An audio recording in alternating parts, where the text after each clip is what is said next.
School के वो दिन याद करो। आप सुबह सुबह स्कूल में मॉर्निंग असेंबली होती थी, भाई होती थी ना।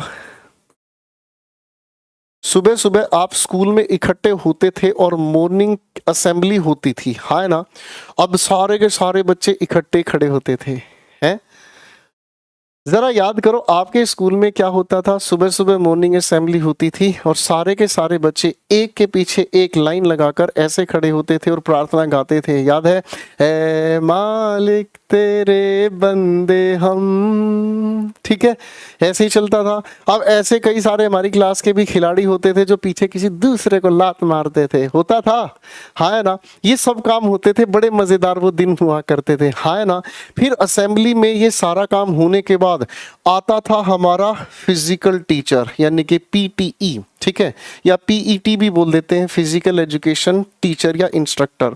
अब भाई वो आता था, आते ही कहता था, है जो भी विदाउट ड्रेस है जरा बाहर निकल जाओ, जो भी विदाउट ड्रेस है बाहर निकल जाओ।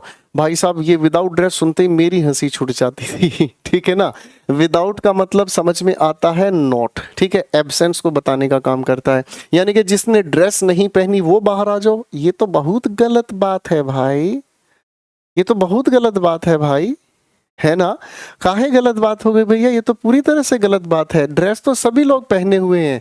इनफैक्ट आपको क्या बोलने की जरूरत है, यूनिफॉर्म। क्या बोलने की जरूरत है भाई, आपको बोलने की जरूरत है यूनिफॉर्म। अरे हाँ है ना। और विदाउट नहीं, इसके लिए सही जो शब्द होने चाहिए वो क्या होने चाहिए, इम्प्रॉपर यूनिफॉर्म। क्या होनी चाहिए, इम्प्रॉपर यूनिफॉर्म। अब ये बना कैसे है ध्यान से समझो। इम, इसके साथ लिखा है प्रोप, ठीक है जी, और इसके साथ जुड़ा है ई आर।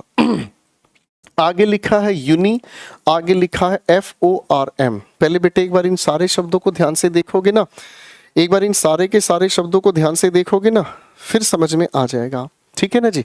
अब ध्यान से देखो क्या कहानी हो गई, देखो मजेदार तरीके से सीखने की कोशिश करो। इम का मतलब नेगेटिव हो गया, जिसका मतलब हो गया क्या चीज, नॉट। अरे हाँ है ना, ठीक है। प्रॉपर शब्द में सिर्फ इस प्रो को हम देखते हैं तो इसका अर्थ निकल कर आया फॉरवर्ड, ठीक है ना जी, यानी कि जो किसी के सामने लायक नहीं है लाने, ठीक है ना। इम्प्रॉपर किसे कहते हैं, जो किसी के सामने लाने के लायक नहीं है, ये तो इसका अर्थ हो गया, ठीक है। यूनी का मतलब एक हो गया, फॉर्म का मतलब हो गया स्ट्रक्चर। स्ट्रक्चर को आप हिंदी में क्या कहते हैं, ढांचा।